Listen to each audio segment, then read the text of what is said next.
9/11 rocks the world of gaming. Gamecube launches in Japan. And Pokemon gets its own handheld. These stories and many more on this episode of the Video Game Newsroom Time Machine. I've been waiting a long time for a chance to say this. Stop the presses. Requiescat in pace. Makes him crazy, man. What is a man? It's me, Mario. What a mess. Get over here! Please save me.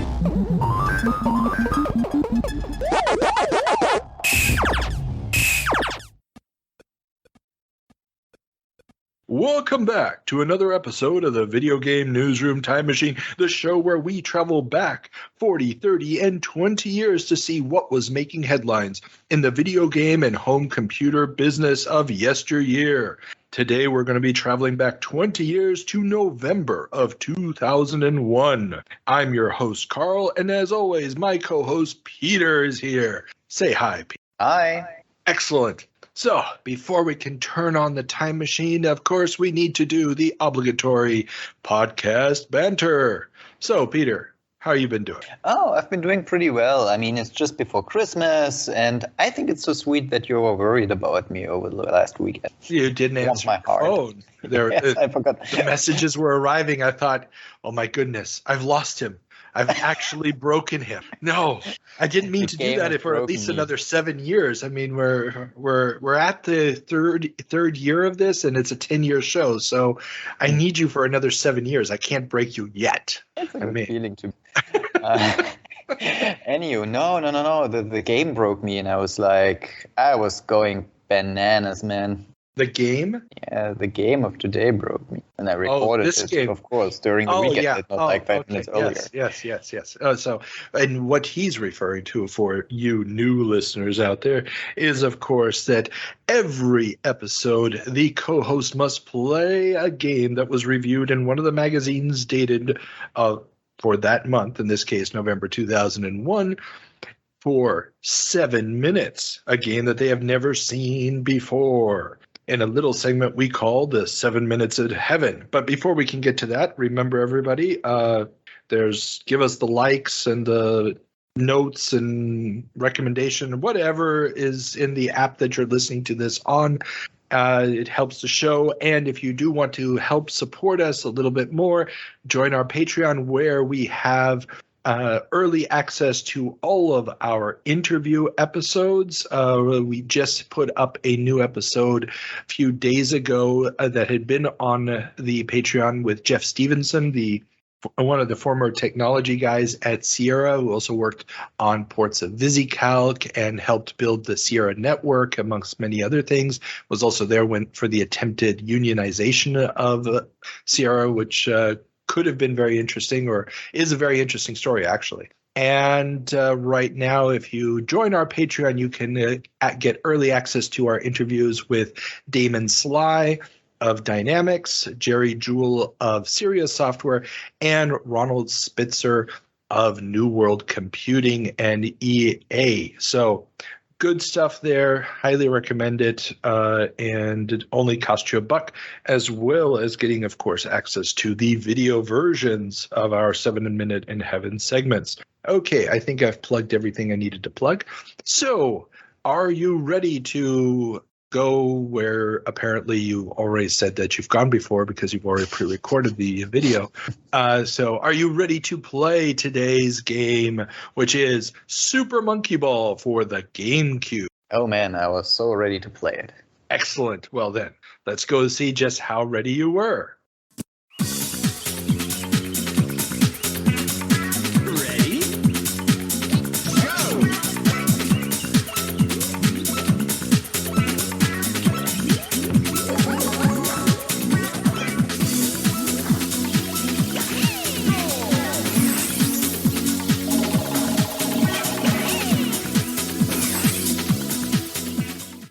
Welcome back, Peter, from your 7 Minutes in Heaven. So, for the uninitiated amongst our listeners, can you explain to us what Super Monkey Ball on the GameCube is? Well, Super Monkey Ball on the GameCube is an advertisement for Dole Bananas.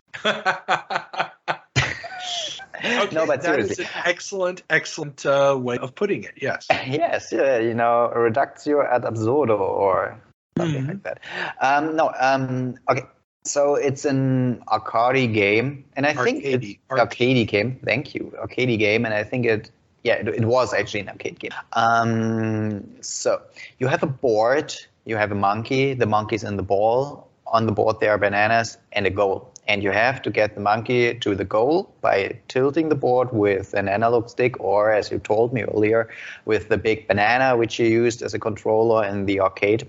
Yeah. And you tilt the board, and the monkey in the ball just follows gravity to the lowest point of the board, gathering speed. And you have, as I said, to collect all the bananas and get the monkey into the goal.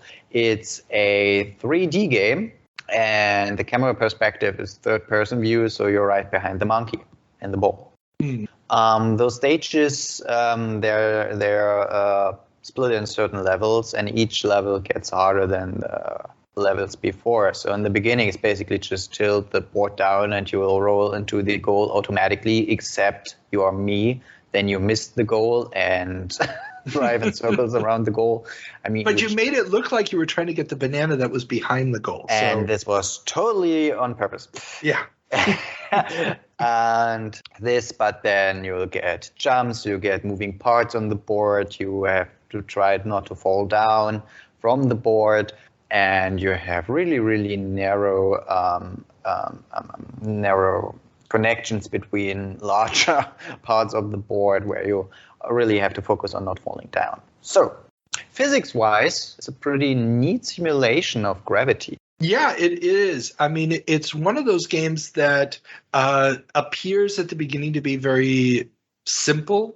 And it is simple because it's really just the joystick control. There's nothing else to it. But once you get a feel for the momentum, for the weight of the ball, and there's 4 different characters you can choose from with different weights and agilities, there's a lot of little built-in strategy and getting a feel for it. It's horribly addicting. I was stuck on this game for quite a while back in the day. Oh yeah, it's Yeah. And the original arcade game had the joystick was shaped like a banana. We'll put a link to that in the show notes. And here I'll put it over in the chat so you can see it. But it was really just one of those things where it was lightning in the bottle. There's several sequels to the game and a couple of spin-off games, and the characters keep showing up in different things. I believe also at the time a few people were wondering whether or not the monkeys were supposed to be related to Alex Kidd. That was Sega's original attempt to do like a Mario competitor in the jump and run field. And it was this little kid, and the graphic of the kid had these giant ears that looked very similar to the monkey's ears. But yeah, no, this was a huge game, and it was one of the launch titles for the GameCube in Japan. Oh. Okay. Which is going to be one of the topics we're going to be talking about today. The launch title for a Nintendo console is a Sega game. Yeah, that is one of the big ones. In your face. This is Sega not only releasing one of their games on a Nintendo console, but releasing it as a launch title. No way. Okay. Well, in your face. Hey, Sega, reinventing themselves. Bygones are bygones, and come on, let's play together. Let's be best buddies. So, would you recommend this game? Would you play it again? Well, actually, it's pretty fun.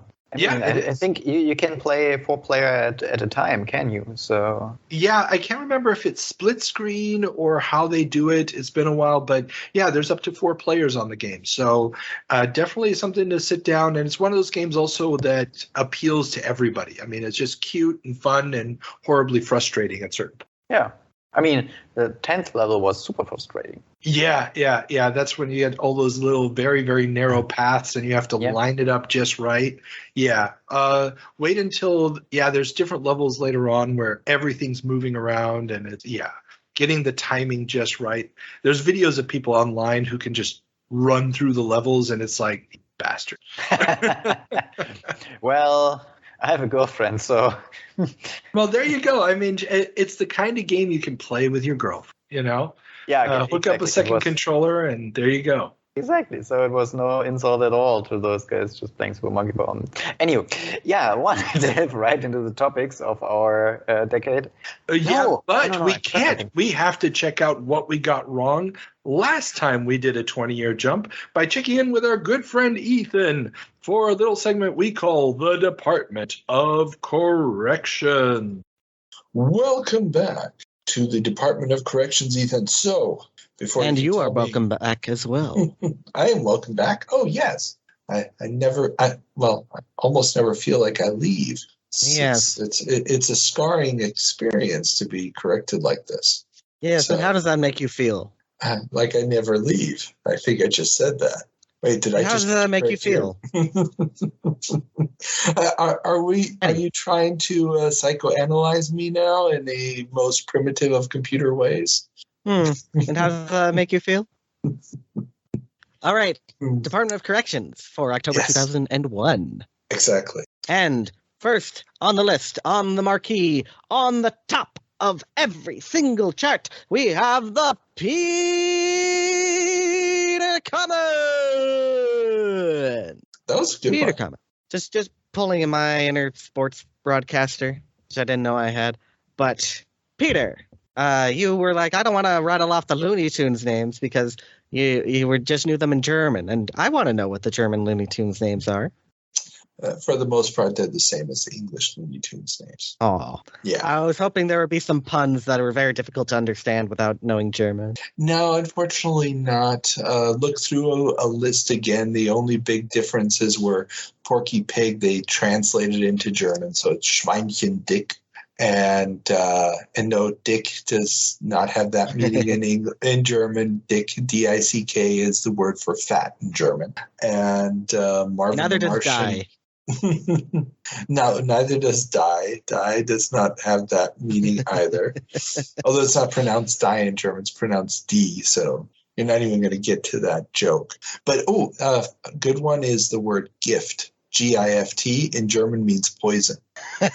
Yeah. So Love it. Be a little careful with that one. Also, the colloquial term for a cell phone is a handy. A handy. That could get you into trouble. Yeah. But exactly. Peter, generally your English is very good, so commend you on that. Good job. Oh, definitely. Oh no, he's got this. But yeah, so no major differences, unfortunately, to report. Okay.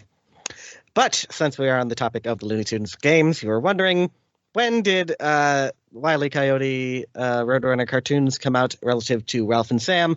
Wile E. Coyote and Roadrunner were first, and then Ralph and Sam were after. Yeah. I do love me some old animation. Me too. Good classic animation. So I do keep up on this stuff relatively. You know, in my experience, same as yours, it would come back on the TV back in the day. Oh, definitely. I mean, I used to watch this stuff almost every morning. It was scary. And you'd see the same ones over and over again, but still amazing. Yeah, I mean, and then you would see the things that they didn't want you to see in the production line, where they would make the same gag again. Yeah. Well, I mean, it was what's the one? theaters. So like you wouldn't generally see them. Yeah, you definitely wouldn't see them back to back. Yeah. But if you kept watching them religiously, then Enduring Young Charms. Go look up that one on YouTube if you haven't. Young Charms. Which one was that? Enduring Young Charms is the one with the piano and the dynamite. And they did that. They did that. Well, yeah, they did it 3 separate times in 3 separate Bugs Bunny cartoons. Awesome. Or actually, no, twice in Bugs Bunny and then once in Roadrunner. Yeah. Gotcha. And every time the person who was attacked pops their head out at the end and their teeth have been replaced with keys, right? I'm not sure that's the case every time, but anyways, let's not go into a tangent about animation here. We can come back and do the animation newsroom time machine. Okay, maybe that's not the best name. Next up, Limewire. You're wondering if Limewire had come out in 2001. Yes, Limewire was there. I never used Napster, but I did use Limewire. Really? Oh, you're a pre-Napster kid or a post-Napster kid. Post, yes. Yeah. See, I remember Nutella before Napster. And Nutella. Yeah, GNUTELLA. That was the original program. Now, I'm probably getting some of the details wrong, but correct this in the future. But it started out I think it was AOL had funded this research project to see if this would be a viable way of downloading stuff. And when they then decided that there was no way in hell that they could do this without it becoming a piracy tool, they killed the project, but the software got out. And that was the first version of it, Nutella. And I remember using it at the computer labs, and we were just like, wait, so we're accessing other people's computer hard drives? And we're looking for files? And you started running these searches, and it was like, oh my God. And then I can't remember how much time passed, but then suddenly there was Napster, and we were like, wow. And then I remember downloading a song and thinking, wait, this thing is like 3.5 megabytes. I can't have a library of songs on there. I've got like 150 megabytes free on my hard drive. What the f-? And this will never replace my mod files on the hard drive. Never. Oh, yeah. Times change. So, yeah, indeed. So, yeah, I got to the piracy game late, but, statute of limitations, so we can talk about these things. Exactly. Beautiful things about copyright law, which is absolutely nothing. Next up, we don't have really anything to say about video games this episode, but you said something about Monopoly, and you were talking about the game before it, which was the Landlord's game. You said that it was anti-capitalist, and no, it's not anti-capitalist, it is pro-Georgian. And Georgian is this very interesting economic theory. I'm not sure that any country has ever implemented Georgism, but I'm not going to get too far into the politics of this, but being pro one thing does not mean being anti. That's all I'm saying. This is true. Although wanting to replace the one thing that you have with something else isn't really a great endorsement of the thing you have. Well, Georgism can fit into other economic models. It is not a no-holds-bar thing. Georgism is a tax policy, basically. And how would that have played into the rules of the game? Well, it is trying to the main tenets of Georgism is that landlords don't create benefit to the economy. So it is trying to make the point of exploitation of tenants, but that is different than capitalism, which is a much wider thing than just the idea that you have to pay for housing. Gotcha. Okay, makes sense. And if you want to know a bit more about the Landlord's game, you can read Tristan Donovan's book. He did the video game history book Replay, and then in 2017 he did a book about board games, and Landlord's game is one of the games covered in there. Oh, very cool. Okay, that is definitely something that's going in the show notes. Indeed. So that will be all for October of 2001, and we will see you next time for the November corrections in 1981, 1991, and 2001. Put down your papers. It's time to go. Ethan, as always, thank you for your service. I'm starting with anywho, well, yeah, you see, I have I have troubles to find anything to comment on because you did pretty flawless. You guys talked about the Looney Tunes characters, which I think in English are way better named than they are in German.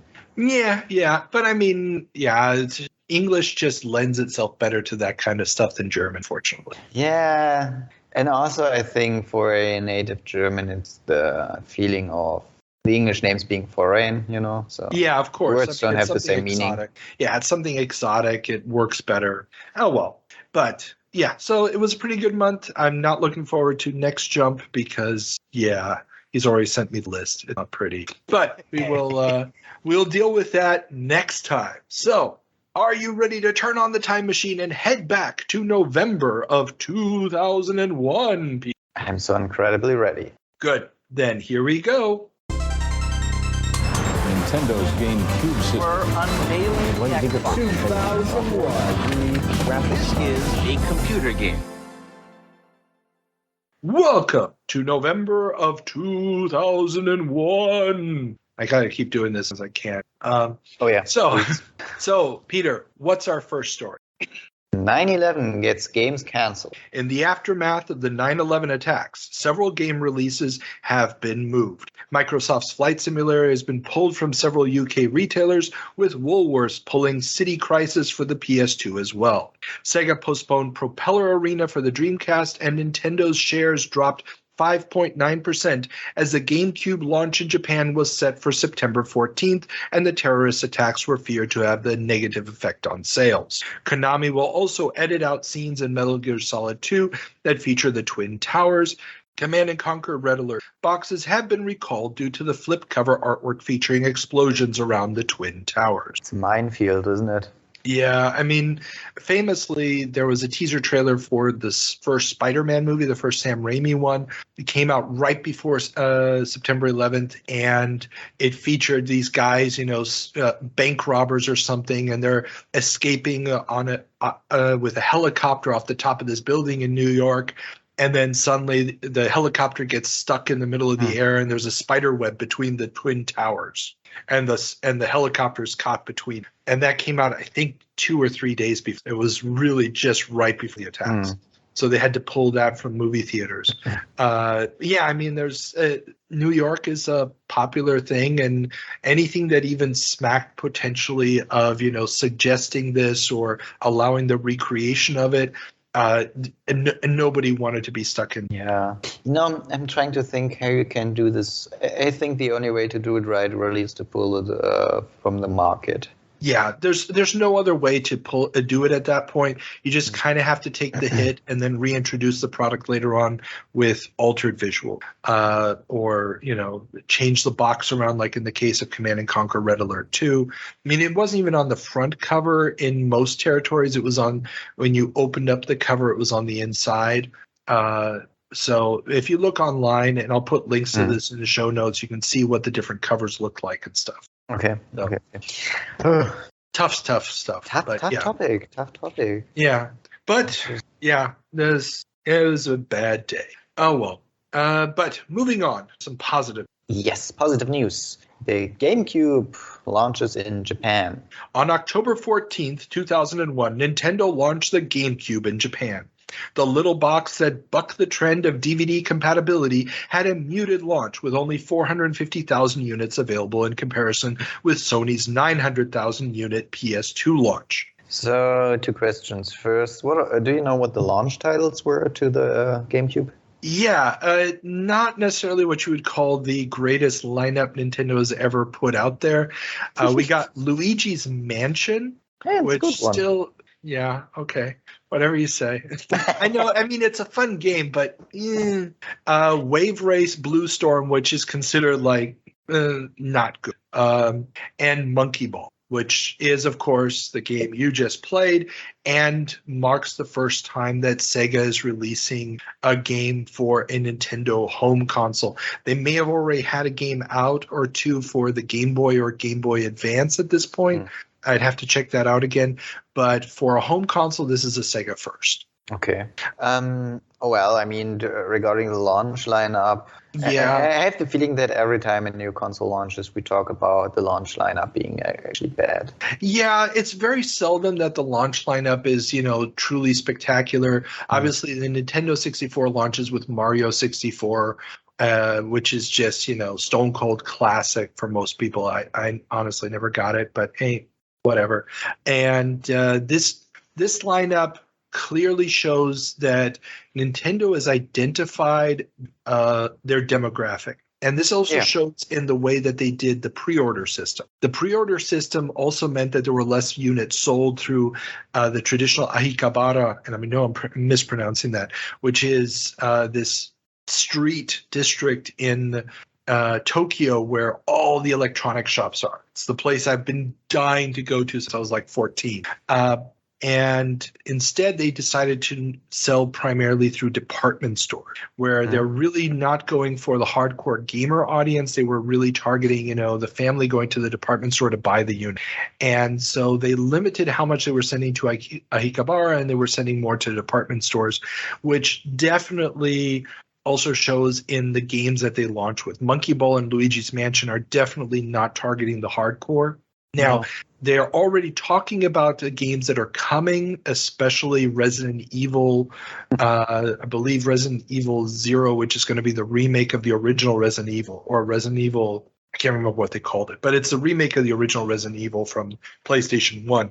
That's coming to the GameCube, so they are going to target that older audience, but I think it's pretty clear they know, hey, we're not doing DVD, we're not going for a certain group. Instead, we're doing our own thing. We're Nintendo. And it's not necessarily going to sell a ton of units. And I mean, they're not going to be the industry leader of this generation, not by a long shot, but they are going to establish some really good new properties in this generation, Metroid reinvention and stuff. And they're going to do respectably well enough that the Wii, which is going to basically be using the same hardware, is going to have a nice solid foundation to get started on. Yeah. So, for instance, all the hardware. Exactly. They just basically copied the hardware. So, it's an interesting time for Nintendo, and it clearly shows that they're not planning on having the same kind of third-party support as Sony, and they're also not planning on having the same demographic. But hey, more power to them. More power to it. So maybe so much power that even Microsoft was afraid, because Microsoft postponed the Japanese launch of the Xbox. In an apparent concession to the reality that they stand little to no chance in Japan, Microsoft has decided to focus on the North American launch and postpone their November Japanese launch to late February. This will hopefully also give some Japanese developers like Namco, From Software, and Atlas a chance to get some content ready for the system. So was it really due to the GameCube launch that Microsoft postponed, or did I just make this up? You probably just made this up, but at the same time, it wouldn't have made any sense to come out at the same time that Nintendo was out. And let's face it, they really never stood much of a chance. Western software tends not to do well in Japan. Obviously, there's exceptions, but the Japanese market is the Japanese market. It's its own beast. Mm-hmm. And without the support of third parties from Japan, they just weren't going to go anywhere. And this is right around the time when Western developers are starting to reclaim the console world a little bit. I mean, Grand Theft Auto 3, the first couple reviews of it are coming out already this month. We're seeing that the Western publishers are finding a voice in console land, especially a lot of ideas coming from the computer side. And yeah, Japan is going to continue with its tradition. And I mean, hey, they've got their genres, they've got their dynamic, their artistic form of expression that is so wonderful and unique.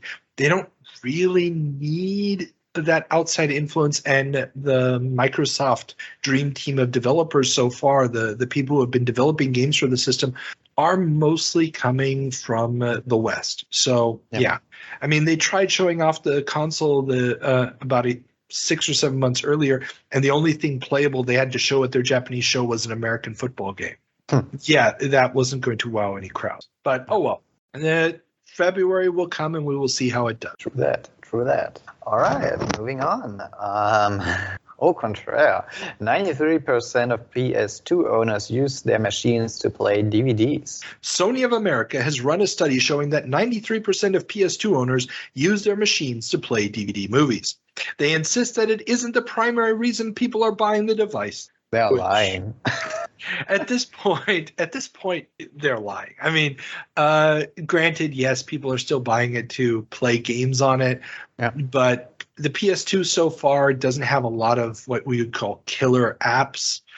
In fact, most of them are pretty weak. I mean, we've played a few of them here already. Yeah. The main thing is it's the cheapest DVD player on the market at this point, and people are buying it for that purpose. And, well, like I said, GTA 3 is getting reviewed this month. That is going to completely and utterly change the landscape of why you buy a PS2. Yeah. I mean, it actually, from a business point of view, it totally makes sense. Even the way how things developed, you put the thing on the market, it's a cheap DVD player you can play games with, and then you put out a game, and then you basically create your audience, because who buys DVD players? Adults, Exactly. And those are also the people who can afford to buy games, They can afford to buy games, and those games are meant for adults, and this is surely one of the reasons. Unfortunately, Sony's going to try to do the same thing with the PS3 and Blu-ray, and it did not quite work out for them. Well, sure. But yeah, it seems a little defensive of them, to be trying to turn this. But hey, come on, buy a PS2. But like I said, Grand Theft Auto 3 changes the equation completely, and then it doesn't matter. Okay. All right.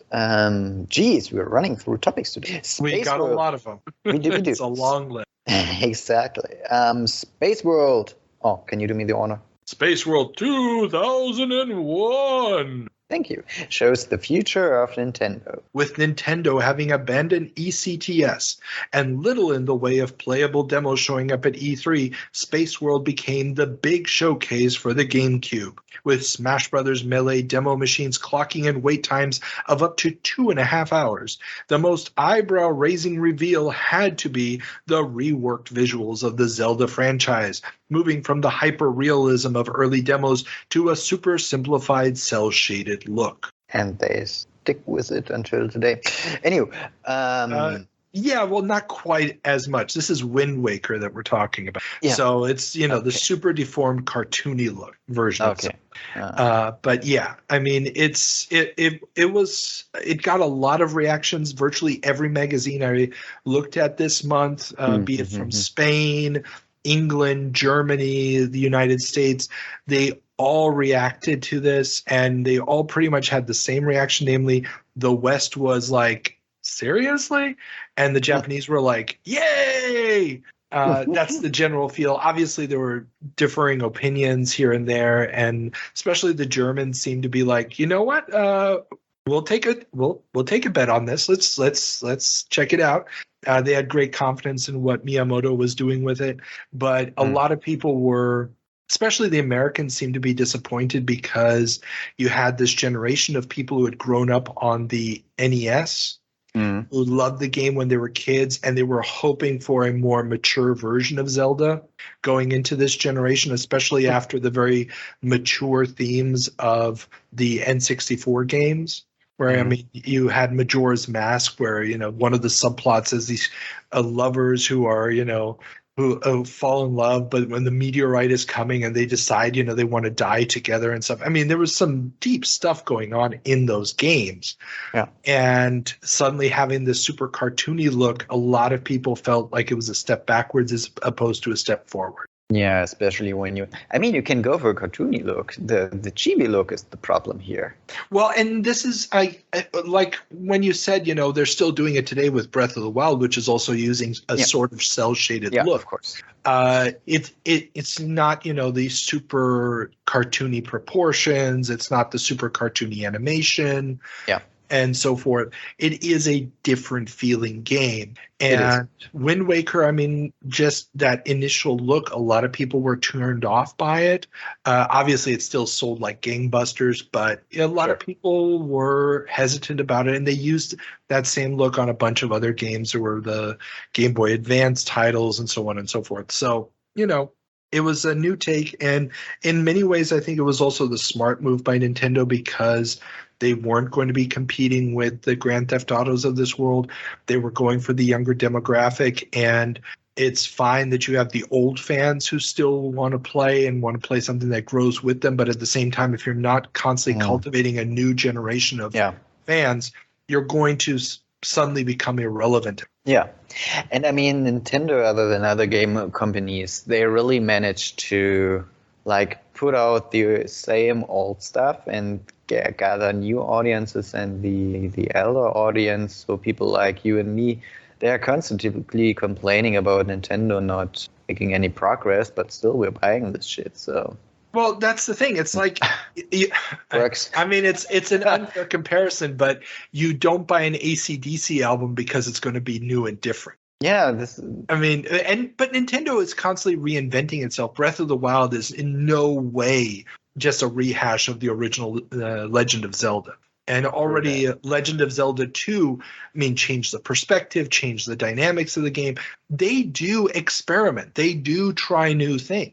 It doesn't always land. Some of their new stuff, like Mario Kart Double Dash, is not really well remembered because of the game mechanic changes didn't work.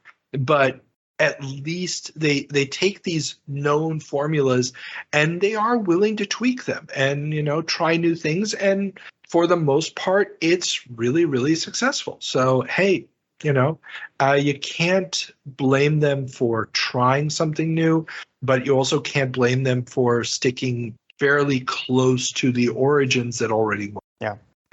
Well, okay. Yeah.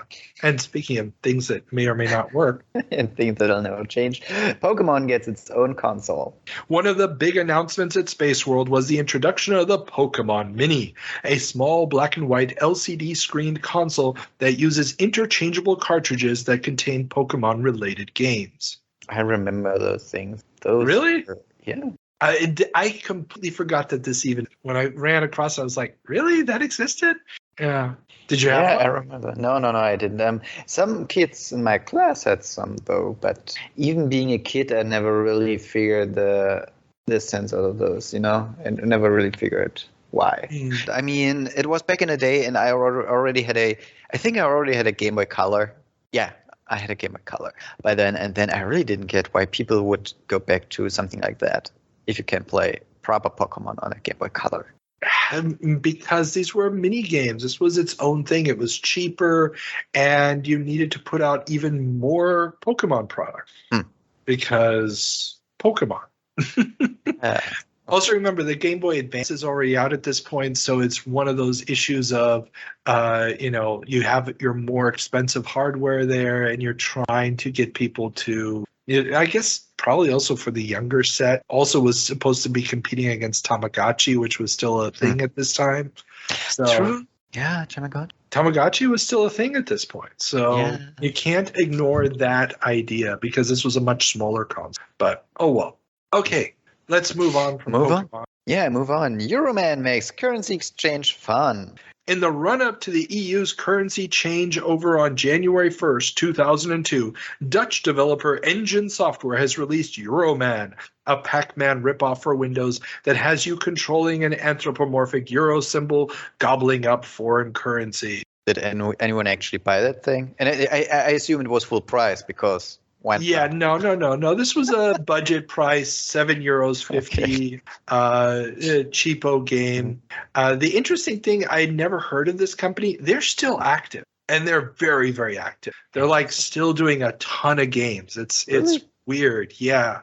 I think they mainly do porting work and in between stuff, but still the studio is still around. Started out as believe an MSX hacker / developer group back in the 80s. Really? There's a link to their Moby Games site. Some very, very interesting stuff. It's almost something where I think I need to contact these guys for an interview because this is just, I did not expect to find this under this story. And it was just too fascinating. So I have to definitely give them a head up. They really develop for various platforms. I'm on their webpage. I'm on their webpage right now. Yeah. No More Heroes, Escapist 2, Little Nightmares for Switch. They did Killer 7, which was an amazing game, and that Toki remake, Toki Tori. They've done a whole mess of stuff. Cool. So I gotta contact them and find out if there's anybody from way back in the day who's still there at the company, and just find out what's the story behind this developer. We should feature them. I just get them on for an interview episode would probably be. Exactly, so if any of our listeners know these guys or anything, want to do the introductions, I'd really appreciate it. So, okay, but that's another big event that's coming up is introduction of the Euro. Sometimes the real world bleeds into our story. We don't need no real world. talking to companies going broke. Anyhow, Troma tries its hand at games. The Troma project was one of the few highlights of the otherwise drab ECTS. That's a European Computer Trade Show we talked about last month. The low-budget cult classic movie house showed off their first game with flamboyant character Sergeant Kabuki Man NYPD wandering the halls to promote the game. You have no idea who. You have no idea what Troma is, do you? No. Oh, dude, Troma is the best. Okay, well, we need to do a movie night. Or maybe we did one of these. Do you remember, Poultrygeist? Poultrygeist. Do you remember Poultrygeist? Poultrygeist? Like Poltergeist, just with chickens? Poultry, yeah. It's about a fast food chicken franchise built on an ancient Indian burial ground in New Jersey. That it's a musical. Okay. I mean, the movie is amazing. It's okay. Lord. Troma is this low-budget independent film studio out of New Jersey that founded by Lloyd Kaufman, and I can't remember the other guy's name off the top of my head. Back in late 70s or early 80s, and they made a big splash in the early 80s when the major studios refused to put their movies on VHS tapes. They made a ton of money selling their low budget movies that way. Yeah, and most famously, they did the Toxic Avenger, which got a bunch of sequels and spawned a cartoon show and everything. I mean, these were basically super, super low budget, heads exploding that are clearly one frame away from just showing that it's a pink painted watermelon and stuff like this. But always, with a certain amount of heart and lightheartedness in the productions. And yeah, I've watched way too many Troma movies. Also, I've met Lloyd Kaufman several times and had conversations with super nice guy. Oh, the nicest guy in the world. So yeah. And this was their attempt to get into video games. And unfortunately, it did not go well. The game did not really take off. But it is available again on Steam. So it was it disappeared for several years, and then somebody found the assets or whatever and uploaded it. So you can buy it on Steam right now. Link in the show notes. And Sergeant Kabuki Man is another famous movie of theirs about a New York cop who, I can't remember how, but gets the powers of ancient Kabuki. So he's suddenly dressed like a Kabuki actor, and he's running around doing somersaults and kicking people. It's insane. Yeah. No, dude, we need to do a movie night with just Troma movies. And do Tromeo and Juliet. And like I said, Poultrygeist. We can do some of the Toxic Avenger movies, Sergeant Kabuki Man, Troma's War. There's so many good ones. They're terrible, but they're awesome. Yeah, I mean, it sounds like it's a movie that you would enjoy, that I can laugh about, and that none of our better half should ever watch. Oh, no. I cannot show this. Oh, no, dude. If I tried to show Poultrygeist to her, she would. Oh, no, dude. That's divorce right now. That's divorce right then and there. Yeah. Okay. Well, let's get back to business. Yes. Yeah, let's get back to business. Sam & Max are hitting the road yet again. Infinite Machine, developers of the game New Legends, has acquired the rights to make a new Sam & Max game. Original creator Steve Purcell is back, and the game will be based on one of his earlier stories with the characters that would see them sent into outer space to save the Statue of Liberty in an action-adventure hybrid. Are you familiar with Sam & Max at all? Yes, it's the rabbit and the dog. Yeah. They are detectives, aren't they? A freelance police. Of course. Okay. Yeah, I know. Wasn't there like a Telltale game later on? Yeah, and this is the sad thing. This news story, and there's a link in the show notes to some websites that have tried to collect all the information that existed about this game. So famously, Steve Purcell was an artist working for Lucasfilm, and he did like the original poster for Monkey Island and stuff like this, and a bunch of other artwork for early point-and-click adventures. And he would also do these little Sam & Max strips for the Lucasfilm magazine that they would put out. And they did a game, Sam and Max Hit the Road, which was a Lucasfilm point-and-click adventure, LucasArts, I should say, by that point. Point-and-click adventure, super well-received, very, very quirky and odd humor. And this was going to be the resuscitation of that. And unfortunately, this company, Infinite Machine, doesn't go anywhere. They do a lot of production work, but they never actually get the game working. Apparently, the hybrid of adventure and action elements never quite gels. And so the company goes broke. They only ever release one game, New Legends. And so the rights, hang in limbo until years later when Telltale does their games. Oh, Lord. Yeah. Another one of those licenses. Yeah, I mean, Sam and Max is just ideal for an adventure game. Yeah. The only problem is that a pure point-and-click adventure game is hard to pull off, especially nowadays, and getting that quirky, weird humor going and still have somewhat cohesive puzzles is super hard. Yeah. It's this balancing act of, well, we need the puzzle to be something that people can understand and logically follow, but at the same time, we need this thing to be wacky and kooky and bizarre. And that's just, almost impossible. Yeah. Yeah. You know how it is. You know how it is. That infinite, difficult balance that must be achieved. But oh well. So yeah, Sam and Max. I got really excited when I saw this, and some of the ideas of it were really cool. Like it gets the Statue of Liberty has been stolen, and it's being held on this giant spaceship, which is really a casino. And there's this whole thing with the kids of the kids of the people who are gambling have been left in this daycare thing so long that they've gone completely, Lord of the Flies. Lord of the Flies. Yeah, well, they've gone all Lord of the Flies already in this daycare and stuff because they've been there so long. Stuff like that. I mean, it just seems like the perfect Sam and Max story, and I would have loved to have at least seen the story elements of it realized, but oh well. And there was also a Sam and Max cartoon show, Saturday morning cartoon show, which was pared down a little bit from the humor, but it was still very... Okay, sorry. Now I'm just going on tangent. So let's get back to this. Yep.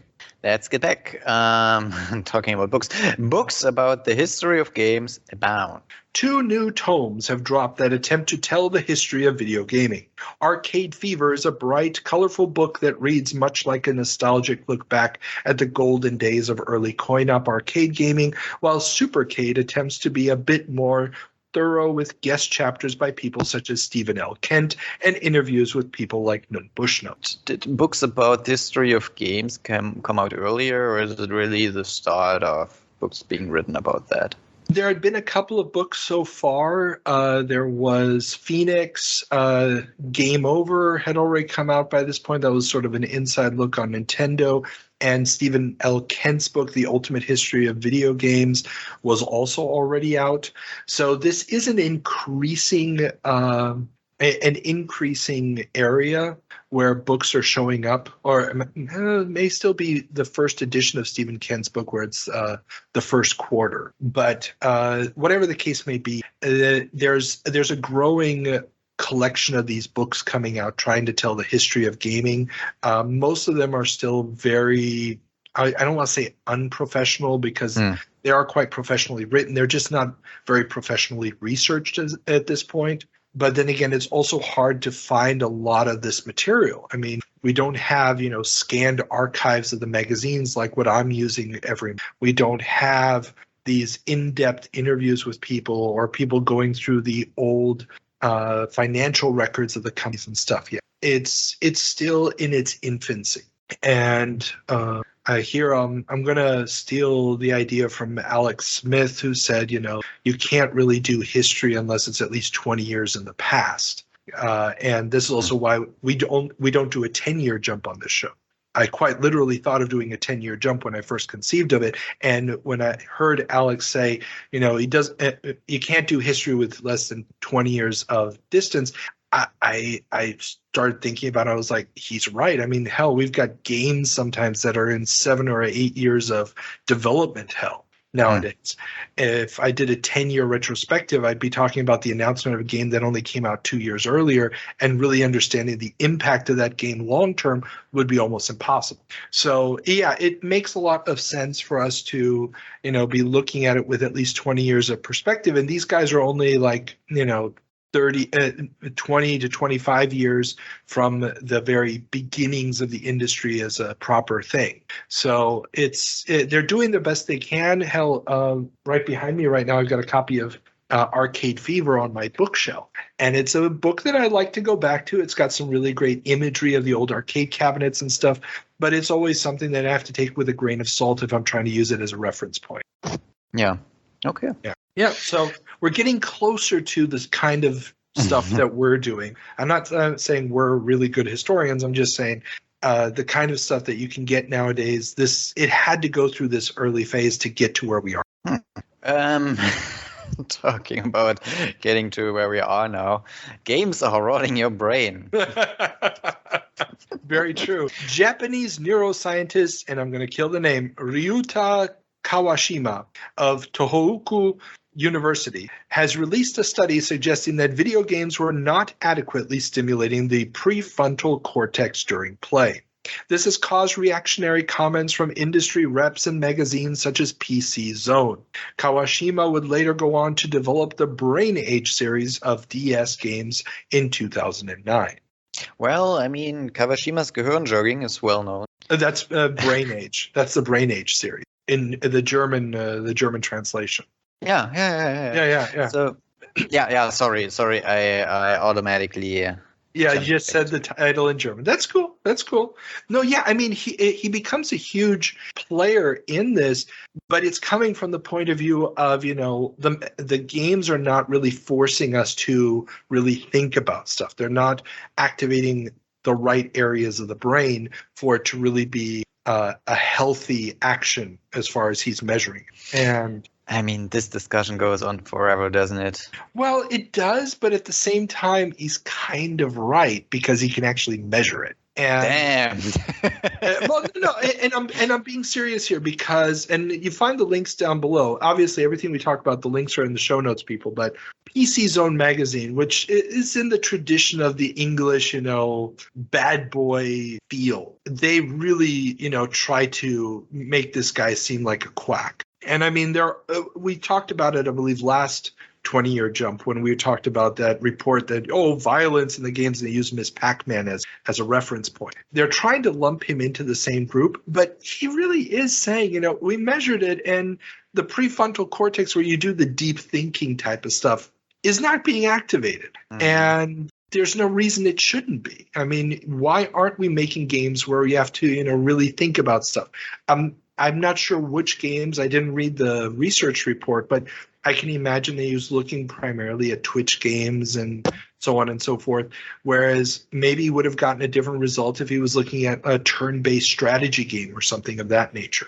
So it would have been interesting to see what was going on there, but the fact that the Brain Age series became so well known and so popular and was designed to actually, do the things that he's complaining about here shows, it's more than just, bickering or fear-mongering. There was some actual attempt to make something out of it, which is good. Yeah, I mean, they make something out of it, and I think this is good. I mean, other people are just bitching about how video games cause violence, how video games make people dumber, how console games will be the death of PC or the other way around, and he actually does something about it, so why not? Yeah. I mean, honest research is honest research, and you gotta, you have to acknowledge it. I mean, all the people saying, video games make you violent, but then they never have the numbers to back it up. Well, Shut up. But this guy has the actual evidence to back it up, which is cool. In more recent events, COVID vaccine. No, we will not do this year. We won't do this year. Well, and I know. But no, it's, screw those people. Talking about screwing someone, Tokyo Game Show canceled Spring Show. With a dwindling number of exhibitors and visitors, the Tokyo Game Show, an industry event put on by the CESA, the Computer Entertainment Suppliers Association, a Japanese software industry association, has canceled their spring show. Since its founding in 1996, the show has been biannual, but the changing market and large number of internationally important shows has forced them to reduce the event to an annual. Yeah, I have absolutely nothing to add here. Yeah, I mean, and this really connects with what we talked about last month with the European Computer Trade Show, that there are so many of these shows coming out. The internet is making the relevance of these shows, weakening the relevance of these shows. And also the idea that you go to these shows as a tradesperson to maybe show off a game in development so you can get publishing deals where, I'll have to get a publisher for Germany, I'll have to get a publisher for France, I'll have to get a publisher for Italy, and so forth. All of those ideas are kind of dying because, now you get one big publisher like Ubi or one big publisher like EA, and you've got the entire world wrapped up. That's it. So the number of people that you're trying to pitch to is less. Yeah. The number of people that you need to impress is less. And it's going to get more so as the next few years show a massive consolidation of the industry. And the idea that you need all of these different shows and so many different shows per year, you just don't anymore. And nowadays, you can show off your game online and do all this other stuff. It's changing the market, and these shows, if they are open to the public, also are losing a little bit of their cachet with people being like, okay, what are you showing me that I haven't seen already? And so, Tokyo Game Show is still there, still going, but twice a year, the Japanese market's just not strong enough to sustain. Yeah, exactly. I mean, those shows, they will dwindle in importance. So will. Yeah. I mean, to the point where, a lot of them are just kind of dying on the vine. Mm-hmm. Oh, well. Moving on, Interplay gets last laugh. We reported last month on how Interplay had been taken over by French publisher Titus. Apparently, right before that hostile takeover, Interplay signed an exclusive North American distribution deal with rival French publisher Vivendi, a deal Titus will have to honor going forward. Yeah, it's the classic poison pill. It's the classic poison pill, It's like, something bad is coming and you basically just make a deal before the takeover so that when they do take it over, there's nothing left. So, yeah. Why? Because I don't know. I can speculate. And my speculation is maybe they were hoping that this would make them so unattractive to Titus that they wouldn't be bought out. Which didn't work. Or maybe they were hoping that they were going to get an advance large enough from Vivendi to help them stay afloat, because Interplay is hurting. We talked about this a month or two ago, how Interplay was still turning a profit, but only on the Baldur's Gate stuff, and everything else that was out there of theirs in their catalog right now was basically a dud. So there's a lot of stuff going on here. Interplay they've been relying very heavily on their Black Isle Studios developed RPGs, primarily from BioWare and using BioWare tech. But the problem is transitioning to 3D has been difficult, if not impossible for them. They've been falling on their face with that. And I think that they needed some capital or they were just trying to not be taken over by Titus. Yeah. Well, it's really interesting from a business perspective. It's just nice and little screw you. It is. It may not have been intended as a screw you, but it definitely works as a screw. Awesome. All right. Moving on with screw yous. BioWare sues Interplay. BioWare and Descent developer Parallax have sued Interplay over unpaid royalties and unapproved sub-licensing of their products to third parties. This suit would ultimately be followed by BioWare ending their contractual agreement with Interplay and finishing Neverwinter Nights on their own, with the game being published by Infogrames under the Atari label. Yeah. Oh, Lord. Yeah. we really have to talk about Parallax and BioWare here a little bit separately. BioWare is, of course, a much bigger deal, but the fact that BioWare finished this game that had a D&D license and was able to take that someplace else really shows, I mean, whatever went on in the background contractually, it was a big deal, and the fact that they got to keep the license is also a big deal. But this is the beginning, the breaking of BioWare's relationship with Interplay. This is also why we don't get a Baldur's Gate 3 and all these other games, because they're now going to take their toys and go someplace else. Yeah. And ultimately they get bought up by EA. But this is a big deal. They're also working with the Star Wars license at this point already, developing Knights of the Old Republic. And that's going to be published by somebody else. But it was I remember reading this story back in the day and being like, ooh, what does this mean for these RPG franchises and where will they go? And the Atari label is going to release other games like Pools of Radiance, which is going to be using a 3D engine that's going to be developed by our good friend of the show, Don Daglow's company. So, I mean, there's stuff going on here in the background, and and exactly which third parties they're talking about, I'm not sure. It very well could be the Vivendi rights. But I'm not sure about that because I couldn't find the exact proceedings on this. Maybe Ethan knows, but I couldn't find them off just doing the research for this episode. And Parallax, the guys who made Descent, they would get it split up into two studios. One of them, Volition, which is still going strong, having created the Summoner and St. Rose IPs. And the other studio basically just fades away. So, Speaking about fading away, Konami buys 45% stake in Hudson Soft. The Japanese maker of the TurboGrafx 16 and classics such as Adventure Island and Bonk has sold a major stake in the company to rival Konami. The deal will allow for cross-pollination of IP and lead to an online game effort. Why not buy it whole? Well, that's going to happen in 20. That's still a few years out. But at this point, it's Konami bolstering them to keep them afloat. Hudson had already been struggling financially for a while. They were never as big as they needed to be, especially to be in the console space. And basically, they're just, going to struggle along for a little while longer until Konami just finally buys them up and does. But hey, we got the TurboGrafx 16 mini out of it, so something. Something it is. Yeah. All right, let's keep on talking about companies buying companies. Activision buys Treyarch. Treyarch. The developers of games such as Spider-Man and Die by the Sword, who would go on to become the lead developers of the Call of Duty series, have been purchased by Activision. Oh, Treyarch was the maker of Spider-Man? This is the PlayStation Spider-Man game. Mm-hmm. There's also a sequel to it, Enter Electro, I believe it was called.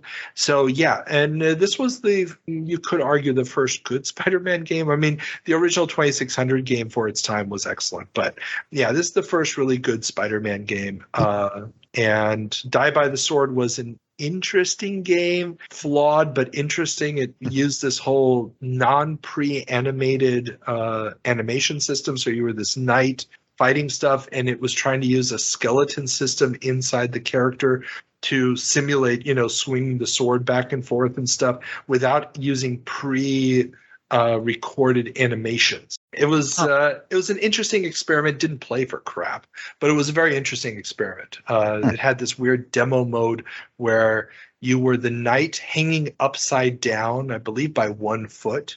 Mm-hmm. And you could just see what happened every time you hit the, swipe key, that, you would start swiping. You could interrupt the swipe mid-swipe to try to shift in another direction. You'd see how the physics would move the rope, and the whole body would move and stuff. It was an interesting tech demo, but not really a really great game, fortunately.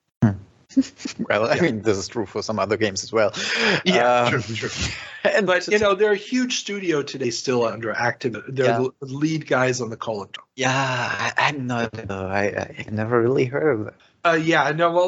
If you are in the industry looking at which studios are making the most money, Yeah. Treyarch is definitely up there. Oh, yeah, sure. I mean, Call of Duty is huge. It's just not my cup of tea. I know. I agree. Neither is it mine, but oh well. My tea has a sword in its hand, and it's called Geralt. Anyway, moving on. John Romero and Tom Hall are back. After the fall of Ion Storm Dallas, two of its founders, John Romero and Tom Hall, have formed Monkey Stone Games.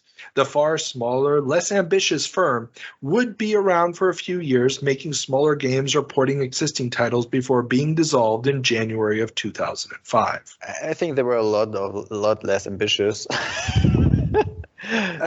Yeah. I mean, Monkey Stone. They're just a small development studio. I'm not quite sure what they were planning to do with it, but they clearly wanted to stay in the business, stay relevant, and learn from their lessons. And I mean, they made commercially viable a lot of little licensed games and stuff like that. Yeah. But nothing to write home about, but they do stay with the company long enough, just to see it end 4 years later and put out a handful. It's not the last time we'll hear from Monkey Stone Games, for some reason, I have to think of games that come with every 10th package of Kellogg's. Not quite that bad, but yeah, on that level. And our final story. Our final story for today. Dynamic Multimedia closes its doors. Yeah. Awesome. Dynamic. God damn it. It's Spanish. Spanish. I thought it was just a typo. Yeah. No. Dynamic. You see, audio listeners, we are spontaneous people. We don't even talk through that stuff before we record that. Yeah. Dynamic Multimedia closes its doors. And yeah, it's Spanish, not Italian. Russian, whatever that was. Okay. Now this one's a little bit personal for me. So the most venerable and beloved Spanish developer of all time, Dynamic, which in its second incarnation, Dynamic Multimedia had created the cult classic PC Football, has filed for bankruptcy liquidation. All 55 employees were let go and the assets will be. So you've probably never heard of the guy, right? I just wanted to ask, how long do we know each other? We've known each other long enough for me to know that you've never heard of Dynamic. Yeah, and we've known each other long enough for me to actually know what Dynamic is. If it's really close to really? Heart, no? But no, I don't. I'm just complaining about that you never told me about. Okay. So growing up in Argentina, our primary publication on game was a magazine called Micromania, which is still being published to this day. And they were huge cheerleaders for Spanish software. Yeah. And I was reading this magazine from about 87 through end of 91. And that was really the golden age of Spanish software. This is when Spain, which was still a very poor country, especially by European standards, was primarily an 8-bit market. So ZX Spectrum was the leading machine. Commodore 64 and Amstrad also had a decent market share, with the MSX also being represented. And there were a whole bunch of small Spanish companies outputting a lot of games. Not always super polished, but usually, they had some personality. And the number one company among them was Dynamic. And as a Commodore 64 user, they were also the only one that consistently ported their games to the Commodore 64, so I could actually play these games that were super overhyped in the one magazine we had. So Dynamic was always a company I followed very closely. They were also one of the only ones that managed to get any kind of press outside of Spain. Games like Army Moves, Navy Moves, which was the sequel, Narco Police, After the War, Turbo Girl. I could probably go on for a while if I started racking my brain. But these games, Game Over 2, Fantas, so forth. But these games were they almost felt like the home team, because Argentina really didn't have a software publishing scene of our own at the time. So it was always, Dynamic was cool, Dynamic was doing stuff. And unfortunately, the original company lasted from 83 to 92, and they went into receivership. Then they reformed as Dynamic Multimedia in 93 and lasted then until 2001 when they dissolved. This is going to be not the end of Spanish game development. There's other games coming out of Spain, but they're also going to be studios being published through somebody else. Yeah. And that's this is why this is the end of an era when Spain had its own homegrown software industry that, really had a feel of its own. The games were super, super hard. Oh my God, they were painfully difficult. But they had their own character. They had their own art style. You had amazing cover artwork by people like Boris Vallejo and Aspiri. And so it just felt different. And unfortunately, the international software industry with the international software market has basically taken over at this point. And it's kind of the end of this, local feeling software. So yeah, that's my poetic waxing on the death of Dynamic. I have a little tear in my eye. As you should, as we all should. So 20 years on, Dynamic is no. Yeah. Anyway, sorry. No problem. We will look at some of their games as the years go by. We will delve into them, because if you thought some of the games I've given you were hard in the past, oh, you ain't seen none yet. Wait until we get to Freddy Hardest. Ooh, earns its name. Okay. Let's just leave it there. And also, I like, we followed every bad movie plot right now. We are at the end, and we are now doing but how did it come to this? Well, you mean a flashback of putting the pieces together and explaining to the audience what hint they missed that would have wrapped the whole story up for them? Exactly. But you know what?